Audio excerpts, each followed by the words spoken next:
Generally, when someone is facing more debt than they can handle, they're looking for different options.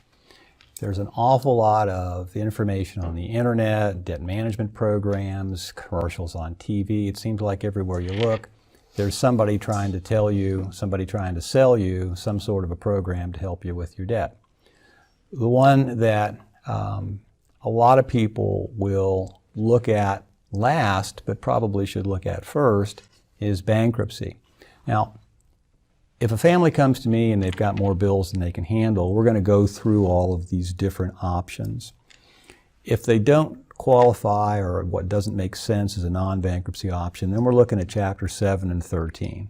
Most consumers are eligible for one or the other, or maybe both. And that's going to wipe out all or part of their debts, reorganize their finances, and bring their expenses into line with their budget so they can go forward and start rebuilding their credit. People think, in many cases, incorrectly, that filing a bankruptcy is a long-term detriment to their credit, but that's not true if it's handled properly. And so as a consumer credit counselor, I have programs to help my clients recover quickly. Bankruptcy is here to help the common consumer recover from a lot of times things that weren't their fault. Things beyond their control got them behind the 8 ball. Bankruptcy is a way out.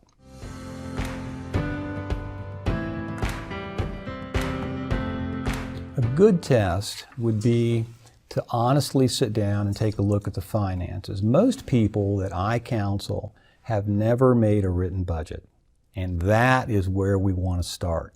List your income, list your expenses.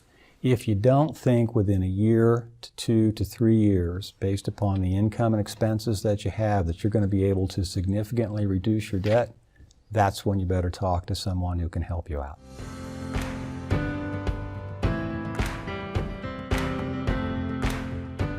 Chapter 7 is not a payment plan.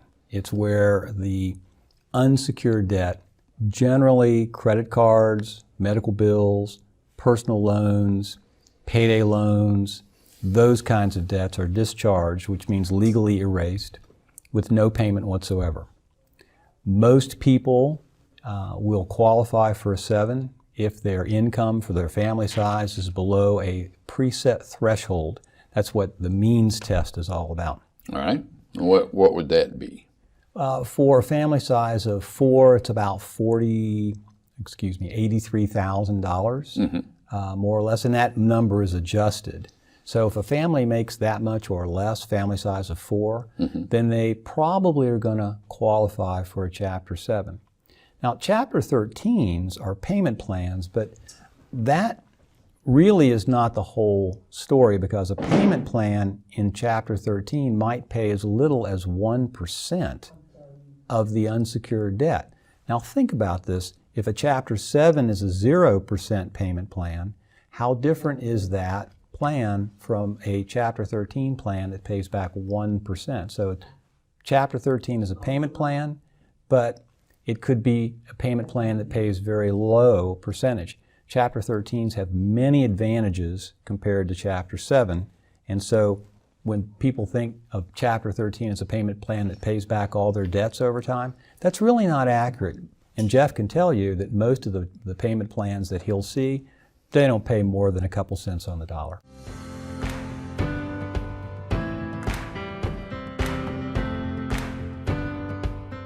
And that's probably one of the first questions that most people are going to ask when they consider bankruptcy, because they've heard all these horror stories about losing houses and cars. In fact, if they look it up on the internet, they see Chapter 7 referred to as a liquidation bankruptcy, where all of the debtors' non-exempt assets are liquidated for the benefit of creditors. But that almost never happens. There are laws called exemption laws in Ohio that protect our ownership in our property, the equity in property, so that almost never are you going to see somebody lose a house or a car in a Chapter 7 because of the amount of equity ownership they have. Now, that being said, in a Chapter 7, they need to be current on their payments, and that leads back to what Mr. Kellner was saying, is if you're behind on your house and you're in foreclosure, a Chapter 7 is not going to keep that house from being lost to foreclosure. You'll need a Chapter 13 to do that. But just because you file a bankruptcy, no, you're not going to lose your house or your car necessarily.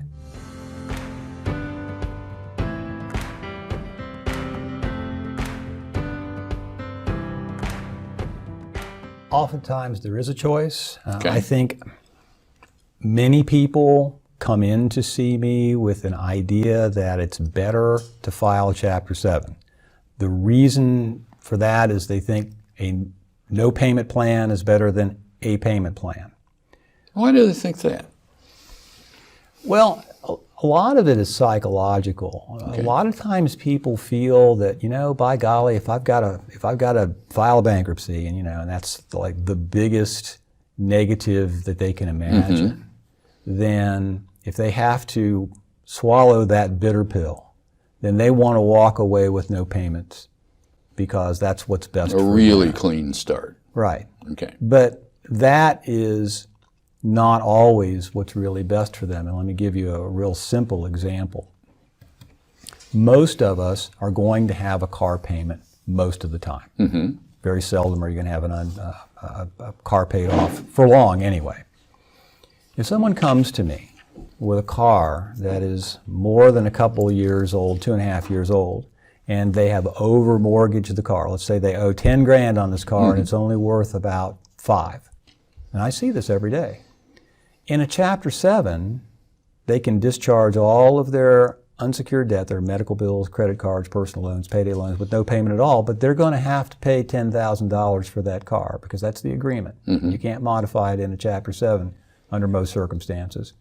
But if I take that same car and I put it into a Chapter 13, I can pay what the car is worth, and that's what Mr. Kellner was saying. They're paid out to what the car is, the value of the car That is. seems like a real deal, doesn't it? It is an incredible deal. Yeah.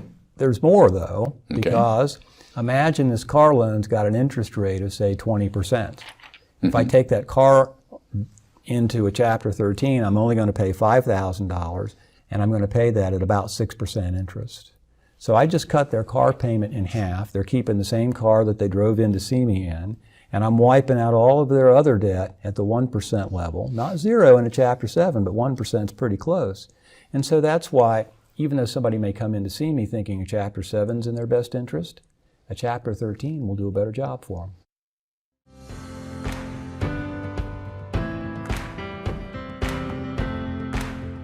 On the internet too, a lot of times people, Mike, will come in to see me and it's clear to me they've done their internet research.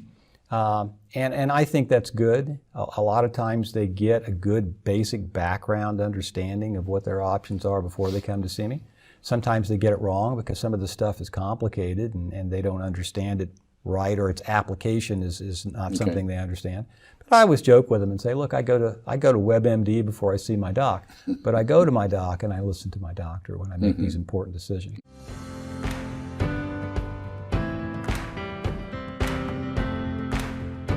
We have Mr. Rick West, who is a noted, is that a good term, noted bankruptcy attorney, famous bankruptcy attorney? How does that sound? Well, what would you like? I'm proud to serve, and you can call me whatever you like. As my granddaughter says, anything but late for dinner? Absolutely. Okay. But anyway, all kidding aside, Rick has been very helpful in this field in the community for as long as he said he was, back in the 80s, right? Over 30 years. Yeah.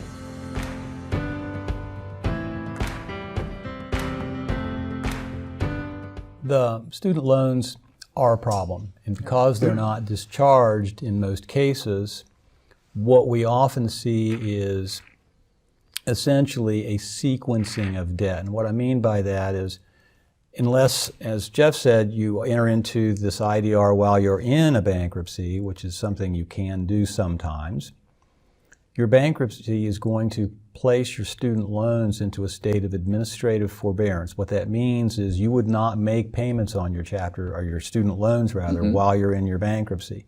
Yet they're not discharged. They're waiting for you at the end. So while you're in your bankruptcy, you're wiping out everything else that's dischargeable. So when you get out, those monthly payments are gone. Those debts are discharged.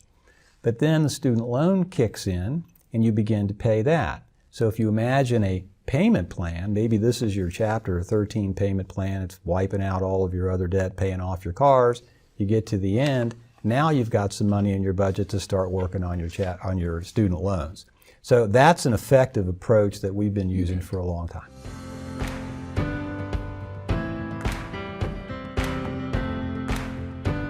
To get the best plan requires an awful lot of thought and experience in doing Chapter 13 work. And the best example that comes to mind is someone comes to me. They have been experiencing financial difficulties for some time. In fact, it generally takes 6 to 12 months of thinking about coming to see me before someone actually makes the appointment. So they come in and they've got this old car and other things in their financial life that suggest to me that a Chapter 13 is going to serve them best. That's going to be their best tool. But I'm looking at this person with the old car and I'm thinking to myself, this car is not going to last for 5 years. Mm-hmm. Now, if I wasn't thinking about it and I just plug all this information into the formula, I'm going to get a Chapter 13 plan that will be acceptable to the court and it will be approved by the trustee, and so off we go. But I know that during this 5-year plan, that car is going to die. So I'm going to tell my client, look, you need to get another car. So part of the plan, my plan, is going to be to set this client up for a successful outcome in his Chapter 13. And many times that means we're going to replace a car so he has reliable transportation that will last while this plan is going on and not a bomb that's going to explode in the middle of it. The reason that this is important is because you have to be able to see more than just the person's now. You've got to be able to predict what's going to happen in the future. Sometimes that means taking into consideration a health issue. Sometimes that means taking into consideration what's going to happen with their kids. Sometimes they have changes in their income due to retirement plan changes. Sometimes they retire in the middle of the plan. You can actually forecast these things. There's so much that goes into a well-crafted Chapter 13 that I can't imagine someone wanting to go to a general practitioner, someone who doesn't do this stuff regularly, because there's just so many benefits that a person can get out of a Chapter 13 if enough thought is put into its construction. The number one myth that I see and have always seen in the 30-plus years I've done this is that bankruptcy is going to ruin a person's credit for a long time. I've had people come in, Mike, and tell me, well, I know I have to file, Mr. West, but I know I'll never have a house again. I'll never be able to buy a car. I'll have to live a cash life. And nothing could be further from the truth. Not only further from the truth, it's the wrong approach after a bankruptcy. One of the things that I offer my clients as a certified credit counselor is a program to help them rebuild their credit quickly after filing a bankruptcy to discharge their debt. If you follow a certain program and you take certain steps and you do it the right way, it's possible to recover credit quickly after bankruptcy. My clients typically end up with credit scores of 650 or better only 1 year after their discharge. People delay coming to see me for financial advice for years because they're afraid that it's going to kill their credit, and they want to be able to have all the things that credit means, you know, a nice car, a house or something. And it's sad because that's just not true. Years ago, it was a lot more difficult to rebuild credit after bankruptcy, and I think that's where the origin of this myth lies. Most myths have some kernel of truth in their origin at least, and I think that's what's happening here. But if people knew the truth, they would get better advised and probably be looking at considering bankruptcy options a lot sooner than they do now in many cases.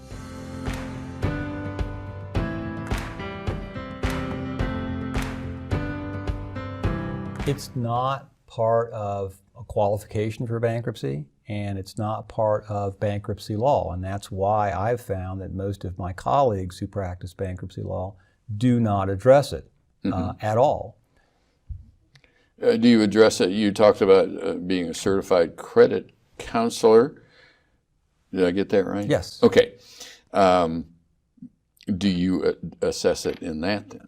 I do. I think that in order to provide a full financial recovery for my clients, I want to address their debt, of course, and oftentimes bankruptcy is the best tool to do that.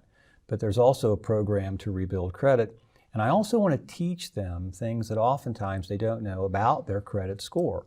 I have had lots of clients, Mike, come in to see me with credit scores over 700.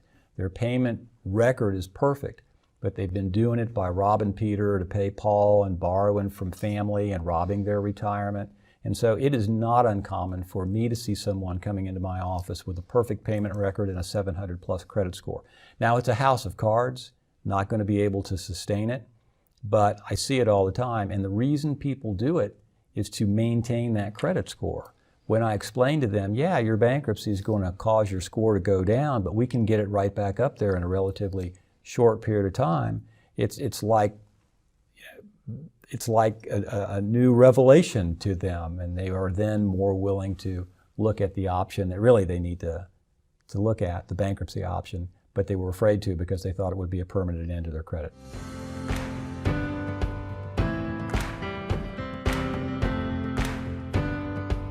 There is a means test that you go to start that question. So if your income is below a certain threshold, and for a family size of 4, it's about $83,000. So if your gross, and that's not take home, that's gross. If your gross income is under that, then you're probably going to qualify for a Chapter 7. But you would also probably qualify for a Chapter 13. So in that sense, you could do either one, and the right one would be dependent upon what your personal circumstances are and what you're trying to accomplish.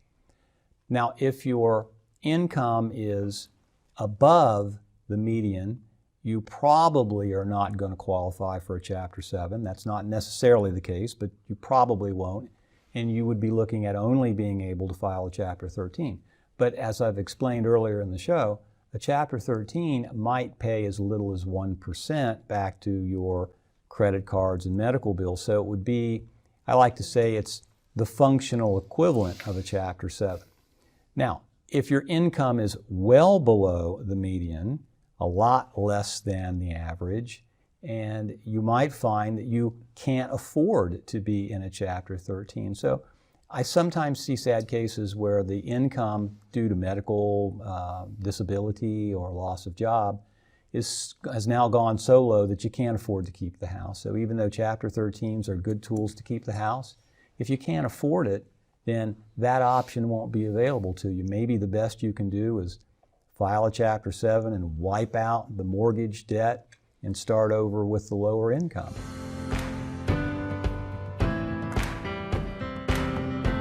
I see that regularly, and the answer is the law does not require a spouse to file with a spouse. So I can be married and file my own bankruptcy and not involve my spouse. It wouldn't impair my spouse's credit. My spouse would not be involved. I don't need my spouse's consent, permission, or cooperation. My ability to file a bankruptcy is not affected by my marital status, in other words. Now, that being said, the qualifications for eligibility to file bankruptcy might involve the household income, and my spouse's income would be part of that, but also I would be able to deduct from that spouse's income the separate debts that my spouse would have. So it's a little more complicated when you have a married couple that wants to file one and not the other, but we do it all the time, and there's no legal impediment to doing that.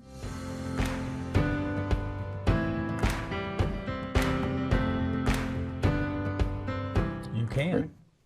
I've probably discharged hundreds of thousands of dollars of taxes. Mm-hmm. If you meet certain tests, then you can discharge taxes in bankruptcy.